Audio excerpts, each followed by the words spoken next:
देश में अभी अमृतकाल चल रहा है और छत्तीसगढ़ पे भूपेश की भरोसे वाली सरकार है और हम ऐसे मौके के लिए दोनों सरकारों को दिल से धन्यवाद करते हैं। लगभग पूरे छत्तीसगढ़ पे डबल चक्के की सरकार है। डबल चक्के की सरकार मतलब कि सांसद हमारे बीजेपी से आते हैं और विधायक जो होते हैं वो कांग्रेस से आते हैं। संसदीय यहाँ से महज 10 किलोमीटर की दूरी पे उनका घर आता है। अगर उस सड़क को ये नहीं बनवा पा रही हैं तो हमारे देश में कैसा विकास करेंगे हमारे माननीय मंत्री महोदय, तो आप समझ सकते हैं। यहाँ के विधायक हैं खेल साय जी, जो कहीं ना कहीं लोगों की जिंदगी के साथ में खेल कर रहे हैं। गड्ढे पे फंस के उस डबल चक्के का अलाइनमेंट भी खराब हो चुका है और उस अलाइनमेंट को बनाने की जरूरत, सुधारने की जरूरत यहाँ के जनता की है। और देखिए यहाँ पर हमारे चिकन वाले भैया भी हैं और शायद ये कहीं ना कहीं लोगों को भी खराब चिकन बेच रहे हैं। बिल्कुल शीशा पैक करके चल जाते हैं कि गलती से भी डस्ट का एक टुकड़ा उनके सफेद कुर्ते पे न लग जाए। उन्हीं नेताओं को रिपीट क्यों कर कि सब लोग जागरूक नहीं हो पा रहे हैं। हम लोग जागरूक नहीं हो पा रहे और कहीं ना कहीं हम लोग सिर्फ और सिर्फ जातिवाद में फंसे होते हैं और सही व्यक्ति का चुनाव नहीं करते हैं।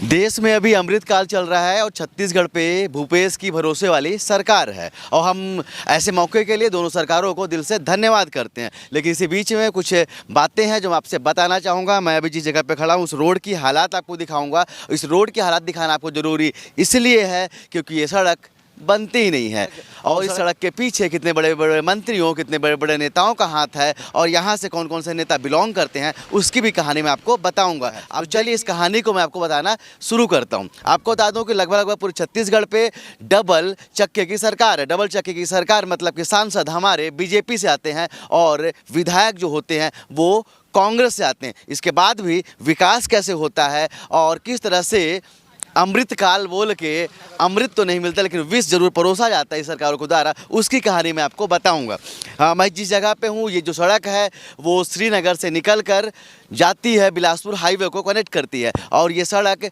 पिछले 7 से 8 सालों से नहीं बन पा रही है। जब बीजेपी की सरकार थी तो भी नहीं बन पा रही है और अभी कांग्रेस की सरकार है तो भी ये सड़क नहीं बन पा रही है। अब समझिए कि सड़क में आए दिन दुर्घटनाएं होती हैं और क्योंकि ये काफ़ी व्यस्त सड़क है तो उसका जवाबदार कौन है, पहली चीज़। दूसरी चीज़ आपको बताना चाहूँगा कि इस जगह से, इस संसदीय क्षेत्र से यहाँ से सांसद आती हैं रेणुका सिंह जी। रेणुका सिंह जो छत्तीसगढ़ के इकलौती मंत्री हैं मोदी कैबिनेट पे। तो समझिए कि जो नेता अपने गांव को नहीं संभाल सकता, अपने संसदीय क्षेत्र को नहीं संभाल पा रहे हैं तो क्या देश को ऐसा संभालेंगे। तो ये सोचने वाली बात है कि अगर उनके घर और उनका संसदीय क्षेत्र यहाँ से महज 10 किलोमीटर की दूरी पे उनका घर आता है। अगर उस सड़क को ये नहीं बनवा पा रही हैं तो हमारे देश में कैसा विकास करेंगे हमारे माननीय मंत्री महोदय, तो आप समझ सकते हैं। दूसरी चीज़ यहाँ के विधायक हैं खेल साय जी, जो कहीं ना कहीं लोगों की ज़िंदगी के साथ में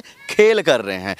अगर वो तनिक भी गंभीर होते तो इस सड़क के लिए पहल करते, लेकिन कोई भी पहल यहाँ पर नहीं की जा रही है। तो लगातार जो दुर्घटनाएं होती हैं और जो इस तरह का जो आप देखिए कि जो डस्ट यहाँ पर फैला हुआ है और जहाँ पर कि सांस लेना दूभर है, जहाँ पर चलना दूभर है, उसके लिए जवाबदार कौन है? यहाँ से जो मंत्री आती है रेणुका सिंह वो, या फिर यहाँ से जो विधायक आते खेल साय जी वो।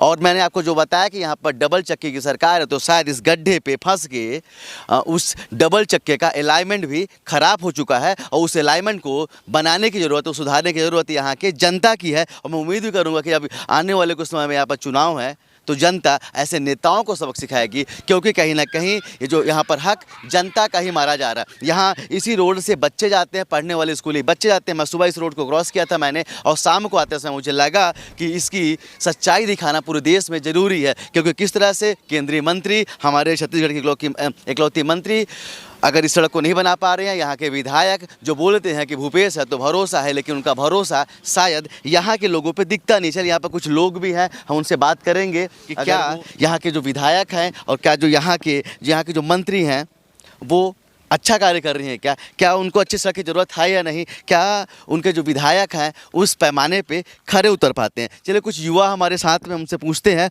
क्या नाम है आपका? मेरा नाम दीपक कुमार। हाँ दीपक जी, क्या ये रोड जो है सही है? ये सही नहीं है सर, अभी हम लोग बहुत लंबे समय से देखते आ रहे हैं, करीबन 6-7 साल हो गया भाजपा के राज में, बता रहा हूँ आपको। बस यही चल रहा है, इतना आए दिन हादसा होते जा रहा है। बच्चे आ रहे हैं स्कूल में चलने वाले, उनको बहुत दिक्कत हो रहा है। दिक्कत हो रही है? दिक्कत हो रही है कि नहीं हो रही है? और ये भैया बहुत दिक्कत हो रही है कि नहीं हो रही है?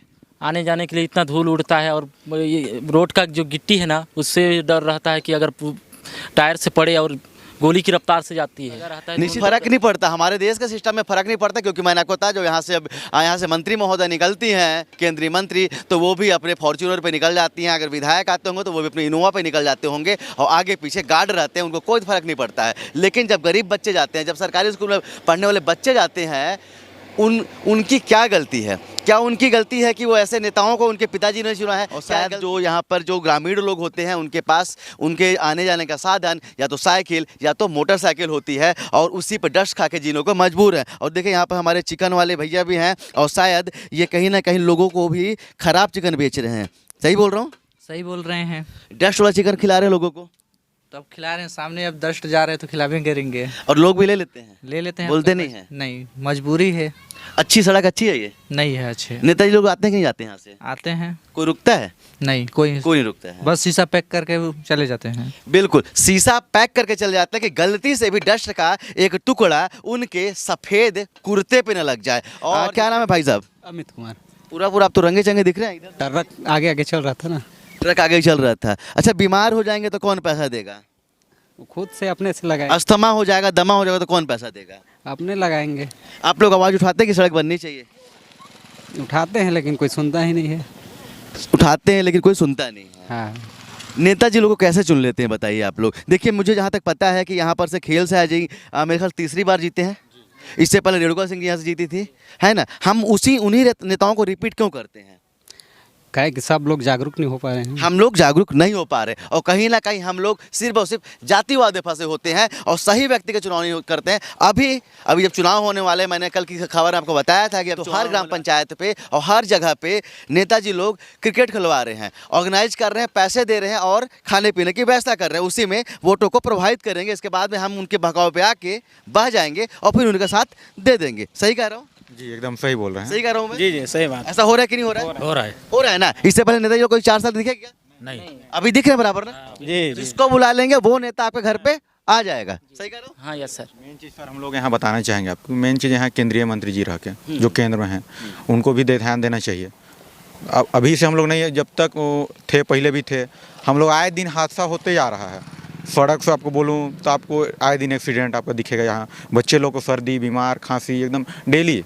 और हम लोग आ रहे हैं, हम लोग अभी यहाँ निकले, घर से निकले, श्रीनगर जाते जाते पूरा पैंट शर्ट गंदा। बिल्कुल, देखिए हम खुद खड़े तो हमें सांस लेने में तकलीफ हो रही है। अब देखिए गाड़ी आ रही है और इतना डस्ट है, आप समझिए कि इसके पीछे में अगर कोई यहाँ से बाइक वाला जाएगा तो क्या उसे दिखेगा क्या? अगर इसके पीछे बाइक वाला रहेगा तो उसे दिखेगा क्या? आगे से दिखेगा क्या? नहीं दिखने वाली। देख लीजिए पीछे बाइक वाले का क्या हालत हो रहा होगा।